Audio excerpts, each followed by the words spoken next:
ಇವತ್ತು ಭಾಳ ಒಂದು ನೋವಿನ ಸಂಗತಿ.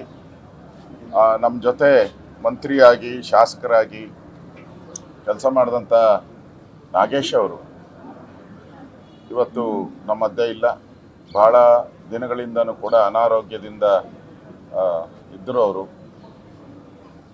ಭಾಳ ಸರಳ ಜೀವಿ, ಅವರು ಭಾಳ ಸಿಂಪಲ್ ಮನುಷ್ಯ. ಅವ್ರ ಮನೇಲಿ ಭಾಳ ಸರಿ ನಾನು ಊಟಕ್ಕೂ ಹೋಗಿದ್ದೀನಿ. ಅವ್ರ ಜೊತೆ ಒಳ್ಳೆ ಒಡನಾಟ. ಅವರು ಆರ್ ಎಸ್ ಎಸ್ಸಿನ ಕಟ್ಟಾಳುವಾಗಿ, ಆರ್ ಎಸ್ ಎಸ್ಸಿನ ಸ್ವಯಂ ಸೇವಕರಾಗಿ, ಆರ್ ಎಸ್ ಎಸ್ಸಿನ ಆದಿಯ ಆರ್ ಎಸ್ ಎಸ್ಸಿನ ಮಾರ್ಗದರ್ಶನ ಅದರ ಜೊತೆ ಬೆಳೆದಂಥವ್ರು. ಅವ್ರು ಯಾರು ಜನಗಳ ಮಧ್ಯೆ ಇದ್ದರೆ ಅವ್ರನ್ನ ಯಾರು ಎಮ್ ಎಲ್ ಎ ಅಂತಲೇ ಇರಲಿಲ್ಲ. ಅಷ್ಟು ಸರಳವಾಗಿ ಜನಗಳ ಜೊತೆ ಬೆರೀತಾ ಇದ್ರು. ಆ ಒಂದು ಕ್ಷೇತ್ರದಲ್ಲಿ ಅವರ ಸಮುದಾಯ ಇಲ್ಲದೇ ಇದ್ದರೂ ಕೂಡ ಅವ್ರು ಗೆಲ್ತಾ ಇದ್ರು. ಅವರು ಅಂದರೆ ಅಷ್ಟು ಪ್ರೀತಿ ಪಾತ್ರರಾಗಿ ಕೆಲಸ ಮಾಡಿದ್ದಾರೆ. ಅವರು ಎಜುಕೇಷನ್ ಮಿನಿಸ್ಟರ್ ಆಗಿದ್ದಾಗ ವಿವೇಕ ಶಾಲೆಗಳನ್ನು ಪ್ರಾರಂಭ ಮಾಡಿ ಆ ಶಾಲೆಗಳಿಗೆ ಒಂದು ಕಾಯಕಲ್ಪ ಕೊಟ್ಟರು.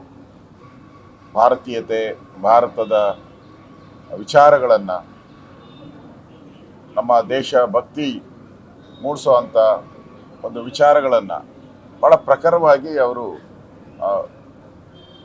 ಎಜುಕೇಷನ್ ಮಿನಿಸ್ಟರ್ ಆಗಿದ್ದಾಗ ತಂದಂಥದ್ದು ಇದೆ.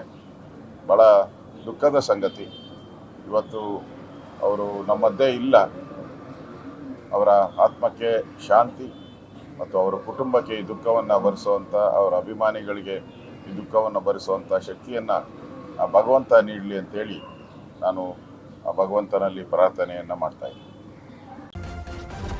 ನ್ಯೂಸ್ ಫಸ್ಟ್, ನಿರ್ಭೀತಿಯಿಂದ ನಿಮ್ಮ ಪರವಾಗಿ.